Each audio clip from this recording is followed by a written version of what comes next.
Nights on B Street. Once, not too long ago, there was a community in a city. We'll call this community B Street, since it was margined by A Street to the north and C Street to the south, and we'll call the city Largetown, as it was a very large town. Mostly overlooked and underrepresented, B Street had evolved between the lines into an interesting, dynamic, and somewhat risky neighborhood.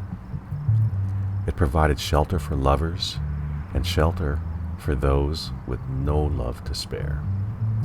To be sure, B Street had its ins and outs, but it was as good a place as any to begin living large. The souls who found their way here were not the most upstanding bunch, but on the other hand, they were diverse and they tolerated each other reasonably well. If all the world is a stage and all of us are players on it, then the encounters between these original characters were sometimes marvels of stage business.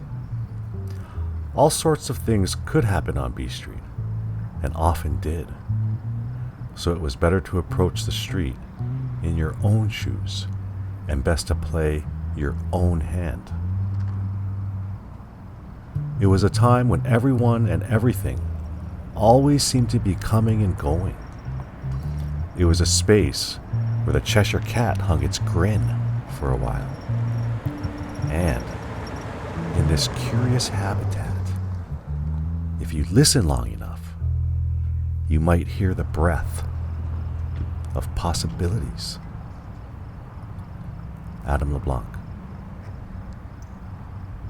B Street is an installation by Adam LeBlanc in collaboration with poetry by Joseph Stanton that reflects the urban world.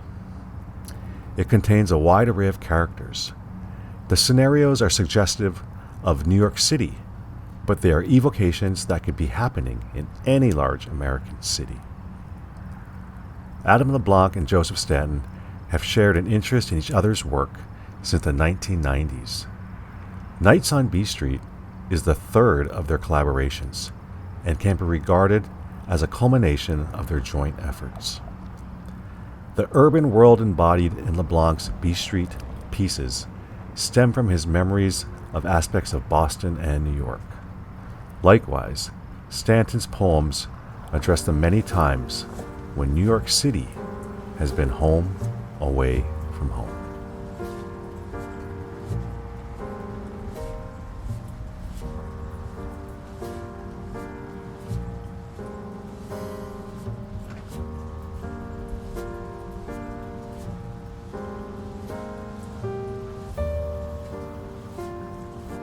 Blue note. He plays for her over and over. Never let me go. He feels the 5 notes his pale sax sings. Never let me go. A note for each sad syllable. She is, he knows, the tune he plays. Blue on blue. Notes that weep their song, because she is oh so very gone. Only in his mind does she sit on the stoop before the closed red door. The lateness of the night, too, is a note he plays, but absence is the why his sax sings, his world still yet so full of her shadow. Never let me go, he pleads, his breath floating the tune to the sky, his sax whispering to the moon's not so neon glow. Never let me go.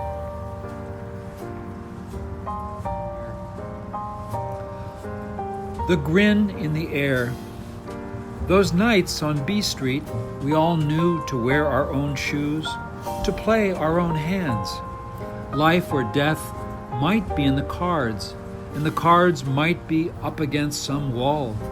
Diamonds for what deludes, hearts for all we've lost, clubs for what might strike us, spades for the final cost. Sometimes we'd trust to luck, sometimes we'd tempt fate, But mostly it was just one more night, the air alive with sounds or silences. It was just a street to walk down, just a place to hang out, just a place to try to live, hoping all would be all right in the end, or in whatever might begin. The moon, a shining cat against the fates in our stars. The cat's grin, disappearing behind clouds, or coming out again.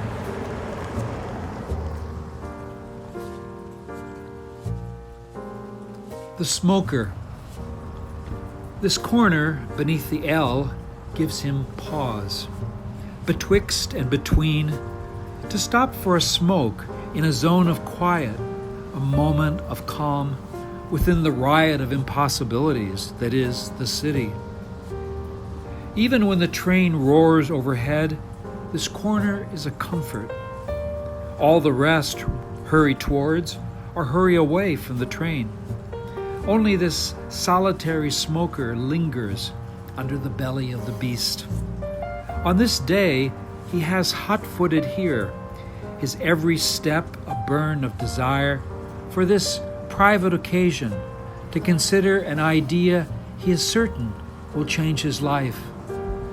Pocketed in this cool shadow, his mind is on fire with all he will do, all he will do.